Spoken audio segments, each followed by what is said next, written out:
Hello friends, आप सभी का स्वागत है आपके अपने चैनल इजी पथ एजुकेशन पे। तो आज जो है हम यूनिट 1 में पढ़ेंगे कि वैदिक शिक्षा प्रणाली में शिक्षण और अधिगम प्रक्रिया। इसमें जो कि वैदिक शिक्षा क्या है और इसमें जो है टीचिंग और लर्निंग प्रोसेस क्या था उसके बारे में पढ़ेंगे। आओ आगे बढ़ते हैं।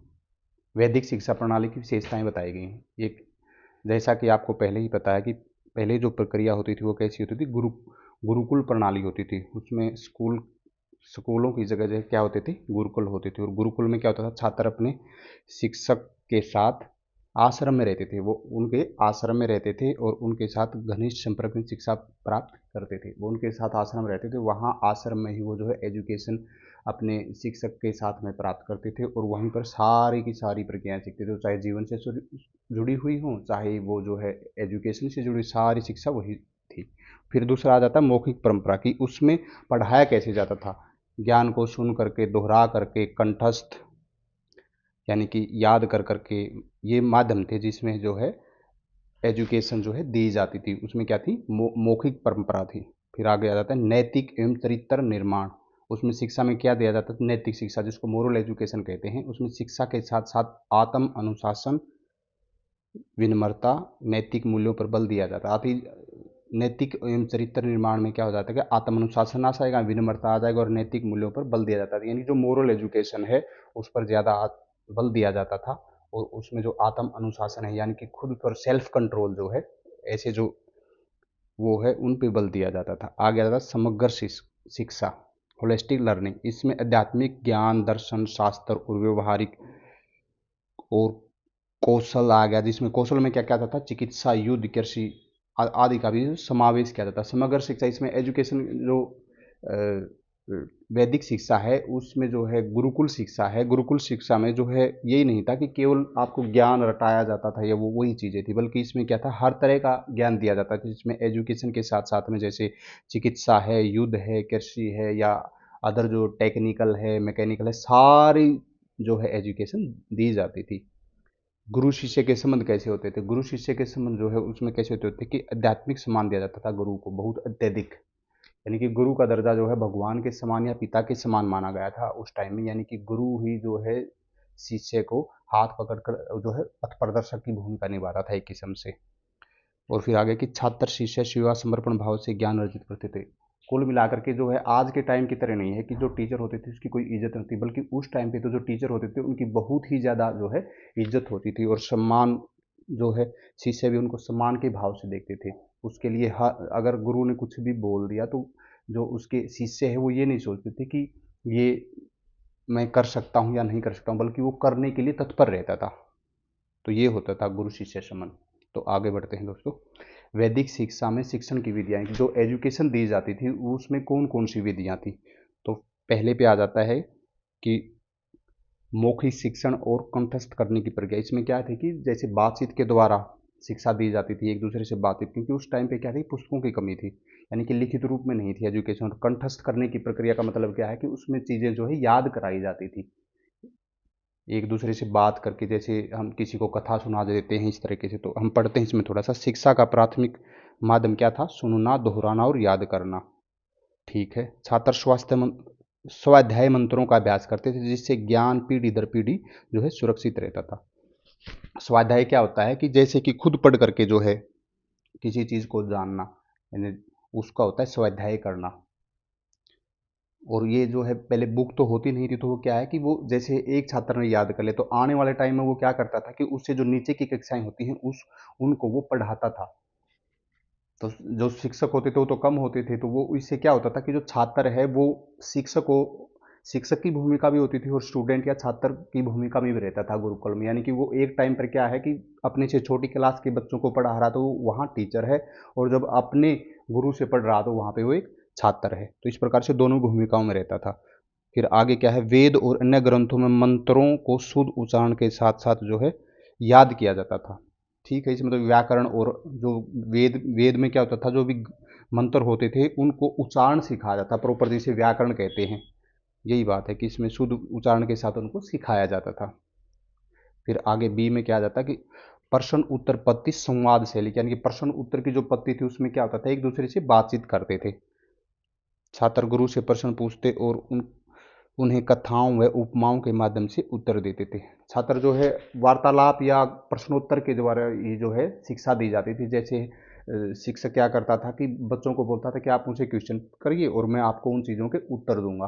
और इस प्रकार से अगर किसी विषय को अध्यापक या जो शिक्षक है उसने उसको पढ़ा दिया तो फिर वो क्या करता था, अपने छात्रों से फिर उसको दोहराने के टाइम में या कह सकते हैं रिवाइज के टाइम में क्या करता था, वो उनसे अपने अपने जो स्टूडेंट है उनसे क्वेश्चन करता था। इस प्रकार से क्या होता था कि प्रश्न उत्तर की बत्ती थी वो उसमें, यानी कि एक दूसरे से क्वेश्चन उत्तर के थ्रू जो है ज्ञान को जांचा जाता था, परखा जाता था। इस प्रकार से था। आगे क्या कि यह विधि याद करने के बजाय तर्कशील सोच क्रिटिकल थिंकिंग को बढ़ावा देती थी। जो यह विधि है उसमें याद करने का ये नहीं था, बल्कि उसका क्या कि ज्ञान को व्यवहारिक रूप दिया जाता था, यानी कि जिस तरीके से व्यवहार में जो चीज़ें लाई जाती उस तरीके से सिखाया जाता था उनको कि वो चीज़ें व्यवहार में भी ला सकें। आगे आ जाता है व्यवहारिक और अनुभवात्मक शिक्षा। व्यवहारिक क्या आ जाएगा कि जिस प्रकार से छात्र जो है अपने जीवन में व्यवहार में लाएगा तो व्यवहारिक हो जाएगा। अनुभवात्मक क्या हो जाएगा, जिसमें वो अनुभव करके सीखे, ऑब्जर्वेशन के द्वारा कोई चीज़ सीखे।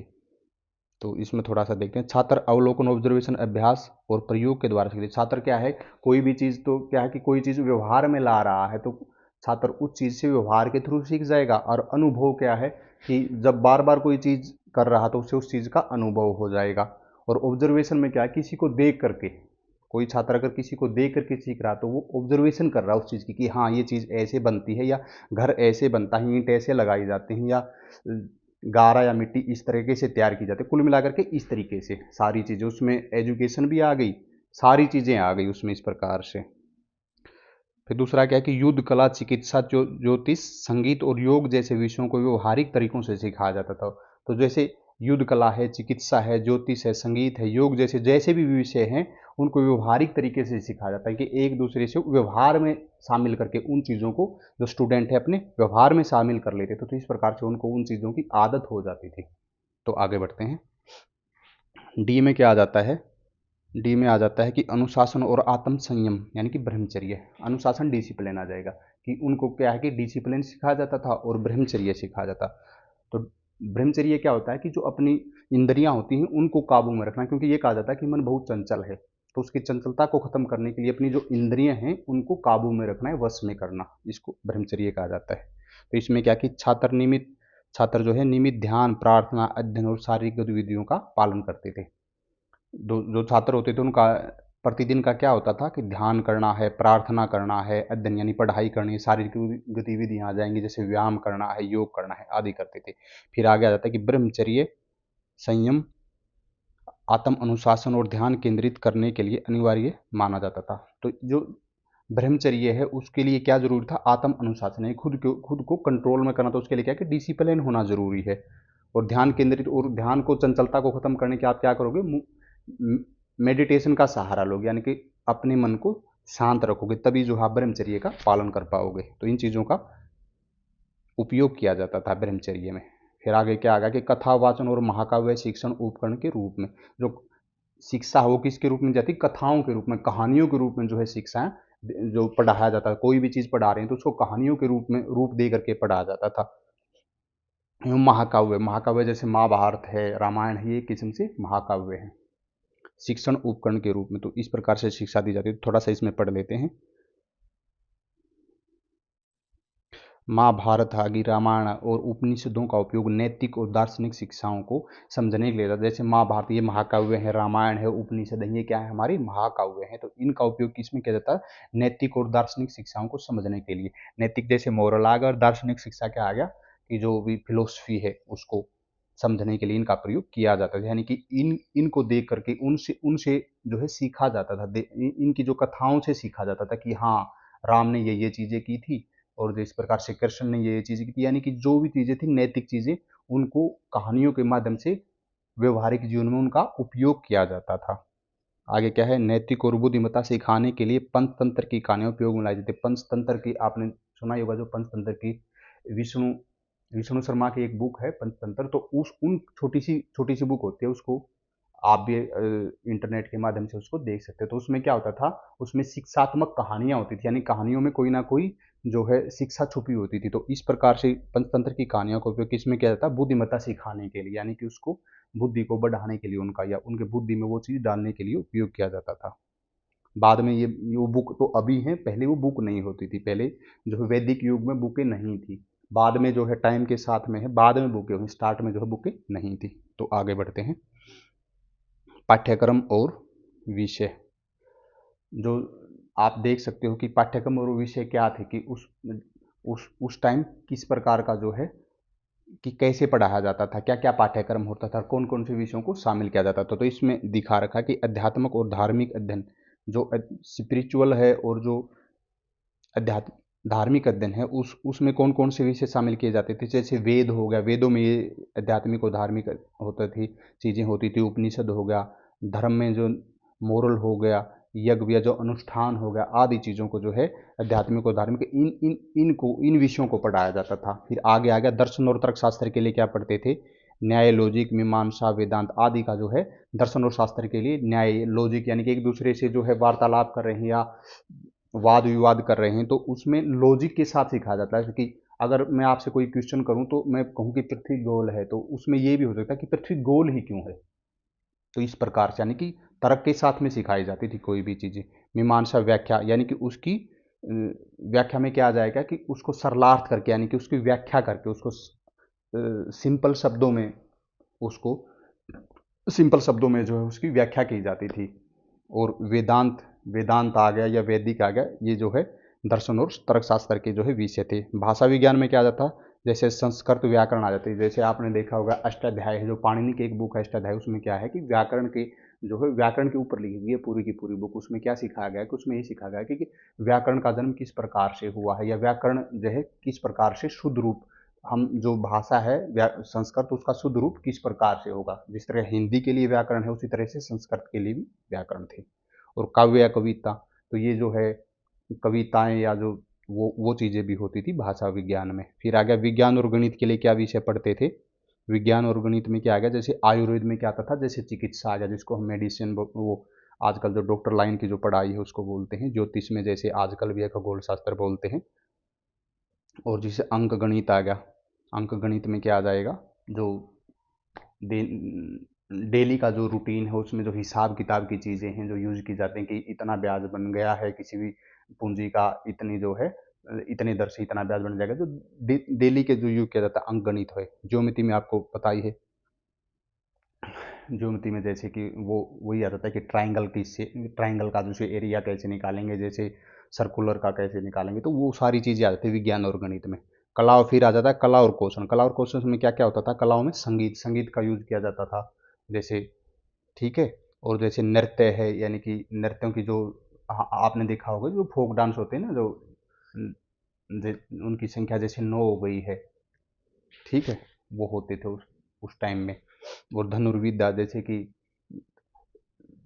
तीर चलाना सिखाना है, धनुर्विद्या में आ जाएगा। और जैसे युद्ध कला, युद्ध की जितनी भी कलाएं, लड़ाई कैसे करनी है, कैसे डिफेंड करना है, कैसे वार करना है, कैसे घुड़सवारी करनी है। कृषि के लिए, क्योंकि जीविका के लिए कृषि ही माध्यम होता था, तो उसमें क्या है कि कृषि कैसे करनी है, कौन सी फसल की बिजाई किस टाइम पे करनी है, उसको कैसे कैसे रोगों से बचाना, आदि सारी चीजें शामिल होती थी। तो ठीक है, आगे बढ़ते हैं। गुरु और शिक्षक, गुरु या शिक्षक की भूमिका क्या होती थी। तो आपको पता ही है, तो गुरु का जो दर्जा बहुत होता था, क्योंकि गुरु को ही भगवान का रूप या पिता का रूप तुल्य माना जाता था। तो गुरु केवल शिक्षा में नहीं बल्कि मार्गदर्शक, आध्यात्मिक गुरु संरक्षक भी होते थे। गुरु केवल शिक्षक नहीं होता था, बल्कि वो क्या होता था, मार्गदर्शक, जो को आगे का रास्ता दिखाए। आध्यात्मिक गुरु जो स्पिरिचुअल जो मास्टर है वही होता था, और संरक्षक भी होता था, वो उसको एक किस्म से संभाल के रखता था। जितना भी जो है उसके शिष्यों में अगर कितना भी बिगाड़ आ रहा है या किसी चीज़ की कमी रहे, तो गुरु उसको क्या करता था, उस चीज़ को, उस कमी को पूरा करता था। और फिर आगे क्या कि वे सरल और अनुशासित जीवन जीते थे, और छात्रों को भी इस प्रकार की शिक्षा देते थे। वे, उनका जो गुरु होते थे, उनका जो है जीवन क्या होता था, बहुत ही सिंपल होता, सिंपल सादे वाणी में क्या करते थे, वो जो है नगर से बाहर कोई कुटिया वगैरह में या किसी नदी के किनारे इस प्रकार से रहते थे, अपना आश्रम बना करके उसी में रहते थे, और जो मोह माया से जो है बहुत ही दूर रहते थे।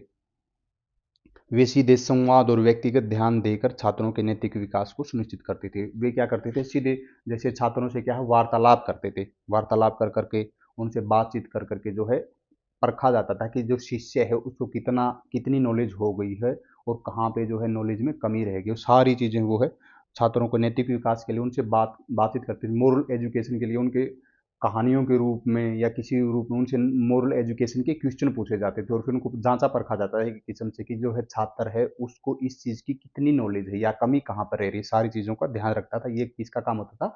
गुरु या शिक्षक का। फिर आगे आ जाता है कि गुरु दक्षिणा। गुरु दक्षिणा क्या होता था कि जब शिक्षक की पढ़ाई पूरी हो जाती थी तो गुरु दक्षिणा उस टाइम पे जो है स्टूडेंट जो है अपने शिक्षक को कोई ना कोई उपहार या भेंट देता था जब उसकी शिक्षा कंप्लीट हो जाती थी। इस शिक्षा का क्या होता था कि जो है 25 साल तक जो है ब्रह्मचर्य होता था और उसी में जो है शिक्षा ग्रहण की जाती थी गुरु के आश्रम में। तो शिक्षा के बदले छात्रों को धन नहीं देना पड़ता था बल्कि वे सेवा उपहार अर्पित करते थे जिसे गुरु दक्षिणा कहा जाता है। यानी कि जब छात्र की जो है एजुकेशन कंप्लीट हो जाती थी तो फिर क्या करता था अपने जो गुरु को है कोई ना कोई उनसे उनकी इच्छा पूछी जाती है, गुरु जी आपको क्या चाहिए, हम क्या क्या आपको दें।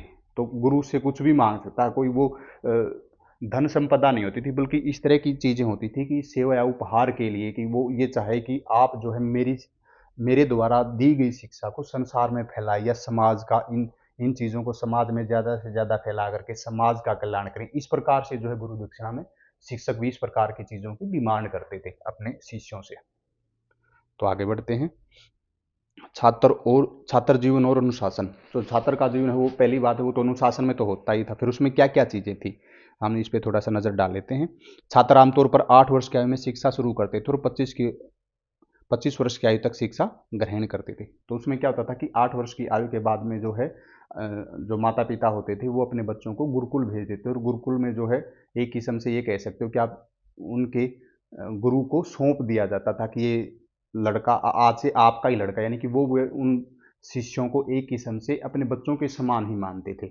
और वो जो है शिक्षा लगभग 25 साल तक चलती थी जो ब्रह्मचर्य होता था। 25 साल तक का जो होता है ब्रह्मचर्य और फिर जैसे 25 से 50 तक जैसे गृहस्थ जीवन आ जाता था। जीवन चार उसमें बटा हुआ था। 25 से 50 तक गृहस्थ आ जाता था और फिर आ जाता था 50 से 75 तक लगभग ये आ जाता कि वानप्रस्थ आ जाता था और फिर 75 से जो 100 तक है कि उस आयु में क्या करता था उसको पूर्ण नॉलेज हो जाती थी और फिर वो क्या करते थे सन्यासी की तरह अपनी घर की जिम्मेवारियों से छोड़ करके वो एक समाज के निर्माण के लिए सन्यासी जैसा जीवन जीते थे कि अब जितना उन्होंने नॉलेज ले रखी है उसको समाज में फैलाना उनका काम होता था। तो ये था, वे कठोर अनुशासन, सादगी और विनम्रता का पालन करते थे।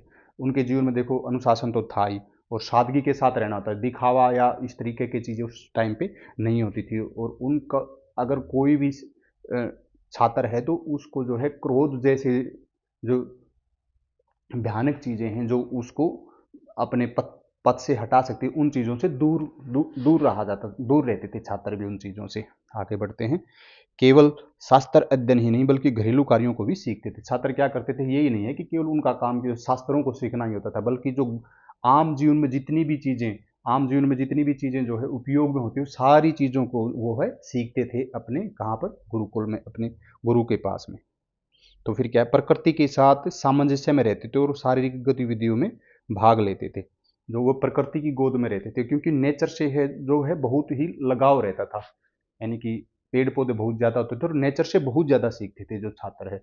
और वो क्या करते शारीरिक गतिविधियों में भाग लेते यानी कि क्या है कि जो कि फिजिकल एक्टिविटी हैं जैसे व्यायाम हो गया योग गया इनमें भी वे भाग लेते थे। आगे क्या है कि वैदिक शिक्षा प्रणाली का पतन। तो जो वैदिक शिक्षा प्रणाली है उसके पतन के कई कारण हैं। तो इसमें क्या दे रखा है बौद्ध और जैन शिक्षा प्रणालियों के उदय के साथ नालंदा और तक्षशिला जैसे मठावासी विश्वविद्यालयों की स्थापना हुई। तो ये है कि जैसे वैदिक शिक्षा प्रणाली है उसमें जितनी भी गिरावट आती गई तो उसी गिरावट का ये भी था कि जो 4 वर्ग बना दिए गए थे तो उन 4 वर्गों में जो नीचे का जो तबका होता था जो वर्ग होता था उसको क्या है कि जैसे पुजारी वगैरह होते थे उनको जो है एजुकेशन या शिक्षा का जो है अधिकार नहीं दिया गया। तो फिर क्या हो गया कि जैसे दूसरे धर्म आए जैसे बौद्ध धर्म आ गया जैन धर्म आ गया तो इनमें क्या हो गया कि लोग जो है ट्रांसफर कर गए उन धर्मों की तरफ। कोई जैनी बन गया कोई किसी ने बौद्ध धर्म को अपना लिया उसका रीजन यही था। फिर दूसरा क्या है कि महिलाओं की तरफ एजुकेशन में वैदिक शिक्षा जो थी स्टार्ट में तो महिलाओं को शामिल किया गया था लेकिन बाद में जो है उसमें गिरावट आती गई, और गिरावट के साथ ही क्या हुआ कि महिलाओं को जो है एजुकेशन से वंचित रखा गया, यानी कि कुछ एक विशेष वर्ग को, जो उच्च वर्ग है उसको छोड़ करके बाकी वर्गों को जो है महिलाओं को एजुकेशन नहीं दी जाती थी। ये भी एक पतन का कारण है। दूसरा फिर कारण क्या था? विदेशी आक्रमणों और उपनिवेशक शासक के कारण पारंपरिक गुरुकुल प्रणाली कमजोर हो गई।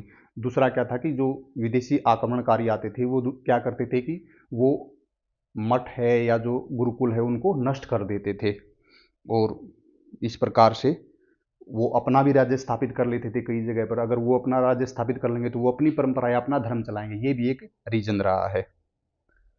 तीसरा क्या था? समय के साथ लिखित शिक्षा प्रणाली ने मौखिक परंपरा को प्रतिस्थापित कर दिया। मौखिक परंपरा क्या है कि जो बोल चाल से, यानी कि जो रटी रटाई या बोल चाल करके जो शिक्षा दी जाती थी उसको क्या कर दिया? लिखित शिक्षा प्रणाली ने मौखिक परंपरा को बदल दिया। समय के साथ साथ पहले क्या होता था कि चीज़ें याद करनी पड़ती थी, जैसे ही जो गुरु है, गुरु ने सिखा दिया तो जो उसका शिष्य है या जो उसका स्टूडेंट है वो क्या करता था, उन चीज़ों को एक किस्म से रट लेता था या अपने जीवन या व्यवहार में उन चीज़ों को उतार लेता था, क्योंकि उस समय बुकें नहीं होती थी। बाद में जो है बुकें आ गई तो वो क्या हो गया, वो नॉलेज का ट्रांसफर होकर के वो नॉलेज केवल बुकों तक सीमित हो गई। तो ये भी एक जो है वैदिक शिक्षा प्रणाली के पतन का कारण हो सकता है, क्योंकि इसमें क्या हो गया कि गुरु को उतना वो सम्मान नहीं रहा, क्योंकि फिर जो है बुक में आ गई ना वो चीज़ें लिखित रूप में। तो ये भी एक हम लिख सकते हैं इसमें कि वैदिक शिक्षा प्रणाली का ये एक पतन का कारण हो सकता है। तो आगे बढ़ते हैं। तो इस प्रकार से जो है हमारा जो आज का जो वीडियो है यहीं समाप्त होता है। और निष्कर्ष में क्या जाता है कि हमने इससे क्या सीखा। अगर कम शब्दों में ज़्यादा कहें तो ये हो सकता है कि सबसे पहले तो कि जो हम देखते हैं कि इसमें क्या था, हमारा टॉपिक था कि वैदिक शिक्षा प्रणाली में शिक्षण और अधिगम प्रक्रिया। तो जो वैदिक शिक्षा प्रणाली आपको पता ही होगा कि किस प्रकार से जो स्टूडेंट जो है गुरुकुल जाते थे, वहाँ पर जो बुकें नहीं होती थी और जो है बुकें नहीं होती थी, तो वो किस प्रकार से जो है एजुकेशन लेते थे, वो एजुकेशन लेते थे बातचीत के माध्यम से या बोल करके या कंठस्थ कर करके, इस प्रकार से वो जो शिक्षा लेते थे। और फिर समय के साथ साथ जैसे जैसे वैदिक जो परंपराएं या जो वैदिक शिक्षण था उसमें कमजोरी आ गई या पतन आ गया, उसका रीजन क्या रहा है कि उसके कई रीजन रहे हैं। तो इस प्रकार से यही निष्कर्ष निकलता है कि आज का अगर देखा जाए, आज के दौर में अगर देखा जाए तो आज भी जो हमारे गुरुकुल वगैरह हैं उन्होंने उस वैदिक शिक्षा प्रणाली को कहीं ना कहीं के एक किस्म से हम कहें कि संरक्षित रखा है या संभाल के रखा है या संजो करके रखा है। अगर हम आज भी जैसे जितने भी अब जैसे कि महाकुंभ चल रहा है उसमें भी जितने भी महात्मा ऋषि हैं, अगर उनके पास भी जाएंगे तो वो क्या करते मिलेंगे आपको, संस्कृत या जो पुरानी वो बुकें हैं उनको ही पढ़ते हुए मिलेंगे। उसका रीजन क्या है कि कहीं ना कहीं वो साइंटिफिक भी हैं वो चीज़ें, ठीक है। वो चीज़ें कहीं ना कहीं साइंटिफिक हैं और वो बिल्कुल एक्यूरेट मिलती हैं। अगर संस्कृत को देखा जाए तो वो बिल्कुल साइंटिफिक लैंग्वेज मानी जाती है। संस्कृत जो है बहुत ही साइंटिफिक लैंग्वेज है। तो इस प्रकार से हम देखते हैं कि निष्कर्ष ये है कि आज की जो एजुकेशन पॉलिसी है इसमें भी जो हमारी वैदिक शिक्षा है उसको कहीं ना कहीं की हमें उसको संभाल करके रखना चाहिए, यानी कि जो आधुनिक शिक्षा है उसमें और जो हमारी वैदिक शिक्षा है उसको हमें सम्मिलित करके चलना चाहिए, समायोजित करके चलना चाहिए, दोनों को साथ लेकर के चलना चाहिए। तो हम जो है आगे भविष्य में बहुत ही उन्नति कर सकते हैं। तो इस प्रकार से आज का वीडियो यहीं समाप्त करते हैं। हम आशा करते हैं कि आप इस वीडियो का लाभ उठा पाएंगे, आपने जो भी सीखा होगा अपने जीवन में जो है ज्ञानवर्धन ये वीडियो रहा होगा आपके लिए। इस प्रकार से हम इस वीडियो को यही समाप्त करते हैं। तो थैंक यू। हमारा जो चैनल है उसको लाइक और सब्सक्राइब करिए और इस प्रकार से कंटिन्यू समय समय पर जो है हमारी वीडियो आती रहेंगी और उनको आप देखते रहिए। थैंक यू, धन्यवाद।